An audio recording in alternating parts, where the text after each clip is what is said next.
విశాఖలోని కేజీహెచ్లో పేషెంట్లంతా కూడా నానా అవస్థలు పడుతున్నారు. ఈ రోజు మధ్యాహ్నం 1 గంట నుంచి కూడా పవర్ కట్ అవడంతో ముఖ్యంగా మెయిన్ డిపార్ట్మెంట్స్ ఏవైతే ఉన్నాయో అన్నింటిలో కూడా ఈ కరెంట్ లేక ఇటువైపు చూస్తున్నాం. ఇప్పుడు గైనిక్ వార్డులో కూడా బాలింతలు చిన్నారులతో మొత్తం ఇబ్బందులు పడుతున్నటువంటి పరిస్థితి కనిపిస్తుంది. గంటలు తరబడి గడుస్తున్నా సరే పవర్ రాక వీళ్ళంతా కూడా చీకట్లోనే వైద్యం చేస్తున్నటువంటి పరిస్థితి. మరోవైపు సెలైన్లు ఇంజక్షన్లు కూడా సెల్ ఫోన్ లైట్ల వెలుతురులో అందిస్తున్నటువంటి పరిస్థితి కనిపిస్తుంది. మరోవైపు బాలింతలు అదేవిధంగా గర్భిణీ స్త్రీలు కూడా చాలా అవస్థలు పడుతున్నారు. ఎందుకంటే చూస్తున్నాం మొత్తం ఎటువైపు చూసినా సరే 4 గోడల మధ్య కారు చీకట్లంతా కూడా కమ్ముకున్నటువంటి పరిస్థితి నెలకొంటుంది. మరోవైపు అధికార యంత్రాంగం కూడా దీనికి ఆల్టర్నేటివ్ ప్రత్యామ్నాయ ఏర్పాట్లు కూడా చేయట్లేదు లేదని చెప్పేసి మండిపడుతున్నటువంటి పరిస్థితి కనిపిస్తుంది. ప్రస్తుతం మనం గైనిక్ వార్డులో ఉన్నటువంటి సిచ్యువేషన్ చూడవచ్చు.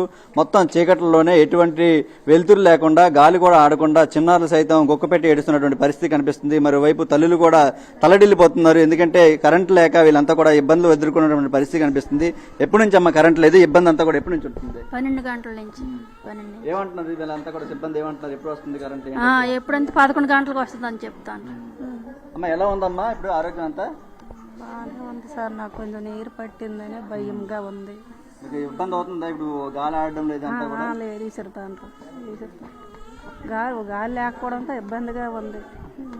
మరోవైపు చూస్తున్నాం ఇటువైపు గాలాడక చిన్నారులు కూడా గుక్కపెట్టి ఏడుస్తున్నారు. మరోవైపు అధికారులకి ఎన్నిసార్లు విన్నవించుకున్నా సరే ఇదంతా కూడా క్లియర్ చేయడం లేదు. దీనికి సంబంధించి ఒక మార్గం చూపించట్లేదని చెప్పేసి వీళ్ళంతా కూడా ఆగ్రహం వ్యక్తం చేస్తున్న పరిస్థితి కనిపిస్తుంది. మరోవైపు వాష్రూమ్ లో కూడా వాటర్ రాని పరిస్థితి. వీళ్ళంతా కూడా ఇబ్బందులకు చాలా వరకు గురవుతున్న పరిస్థితి. ఎందుకంటే ఇప్పటికే మధ్యాహ్నం 1 గంట నుంచి ఇప్పటి వరకు ఇప్పుడు రాత్రి 10 అవుతుంది. ఇప్పటి వరకు కూడా కరెంటు రాలేదని చెప్పేసి ఆగ్రహం వ్యక్తం చేస్తున్నారు. కొంతమంది అయితే గాలాడక బయటికి కాస్త గాలి కోసం వెళ్తున్నటువంటి పరిస్థితి కనిపిస్తుంది. చిన్నారులు కూడా ఈ చీకట్లో ఇటువైపు గాలి కూడా ఆడకుండా ఇబ్బందులకి గురవుతున్నటువంటి పరిస్థితి. ఇదే కాకుండా రాజేంద్ర ప్రసాద్ వార్డుతో పాటు ఇటు భావనగర్ వార్డు అన్ని వార్డుల్లో కూడా చాలా వరకు ఇటువంటి పరిస్థితి. మొత్తం చీకట్లో అవుతున్నా సరే ఇంకా కరెంట్ రాకపోవడంతో పేషెంట్లంతా కూడా ఇబ్బంది పడుతున్నారు. చాలా సుదూర ప్రాంతాల నుంచి ఇక్కడికి వచ్చినటువంటి ఇదంతా కూడా ఈ విధంగా కరెంట్ లేకపోవడంతో గంటల తరబడి వేచి చూస్తున్నటువంటి పరిస్థితి కనిపిస్తుంది. ఇప్పటి వరకు అధికారులు ఎవరు కూడా ఇక్కడికి వచ్చి సమాధానం చెప్పట్లేదు. అంతేకాకుండా ప్రత్యామ్నాయ ఏర్పాట్లు కూడా చేయడం లేని పరిస్థితి కనిపిస్తుంది. మరోవైపు ఇటు రోగులు ఉన్నారు, పేషెంట్లు వీళ్ళు కూడా ఉన్నారు. వాళ్ళతో కూడా మాట్లాడే ప్రయత్నం చేద్దాం. ఎప్పటి నుంచి అమ్మా ఈ సమస్య ఉంది? 12 o'clock నుంచి ఉందండి. ఏమంటున్నారు సిబ్బంది అంతా కూడా? కరెంట్ ఎప్పుడు వస్తుందండి? కరెంట్ 11 o'clock వస్తుందని చెప్పారు. చూస్తున్నాం, దాని గురించి వెయిట్ చేస్తున్నాం. బేబీ అంటే మేమైతే వెయిట్ చేయగలం కానీ బేబీలు ఉండరు కదా, అదే చూస్తున్నాం. వస్తుందనే చూస్తున్నాం. అడిగితే 11 o'clock వస్తుందని చెప్పారు.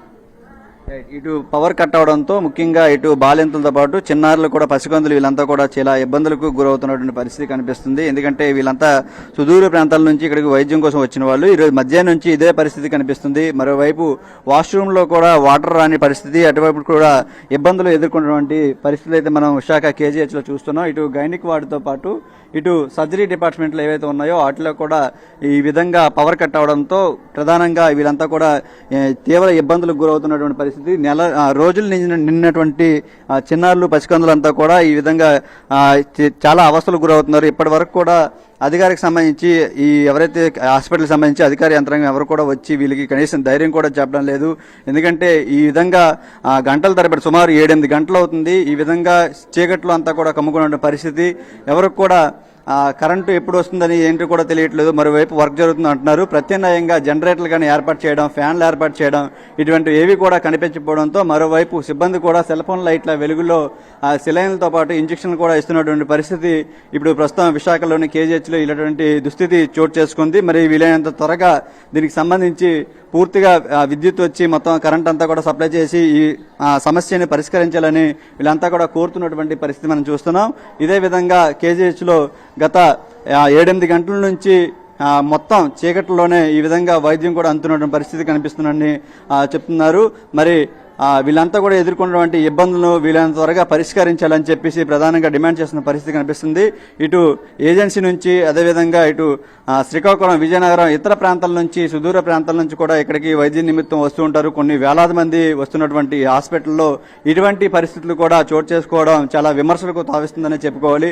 దీని మీద అధికార యంత్రాంగం ఖచ్చితంగా సమాధానం చెప్పాల్సి ఉంటుంది. ఎందుకంటే మనం చూస్తున్న 7-8 గంటలు ఇటువంటి పెద్ద ఆసుపత్రుల్లో ఉత్తరాంధ్ర ఆరోగ్య ప్రదాయినిగా పేరొందినటువంటి కేజీహెచ్లో ఇలా విద్యుత్ లేక పేషెంట్లంతా కూడా చాలా ఇబ్బందులు గురవుతున్నారు. ఏ మారుమూల ప్రాంతంలోనో ఏ ఏజెన్సీలోనో ఇలాంటి పరిస్థితులు నెలకొన్నాయంటే ఒక అర్థం ఉందని చెప్పుకోవచ్చు. కానీ ఇలాంటి నగర నడిబొడ్డున ఉన్నటువంటి ఇంత పెద్ద ఆసుపత్రుల్లో ఇంత కోట్ల రూపాయలు వెచ్చించి అక్కడ మెయింటెనెన్స్ అంతా కూడా చేస్తున్నటువంటి హాస్పిటల్లో ఇటువంటి పరిస్థితులు ఎదుర్కోవడం ప్రస్తుతం ఆ రోగులంతా కూడా అదేవిధంగా ఇక్కడ వస్తున్నటువంటి బంధువులంతా కూడా తీవ్ర ఆగ్రహం వ్యక్తం చేస్తున్నారు.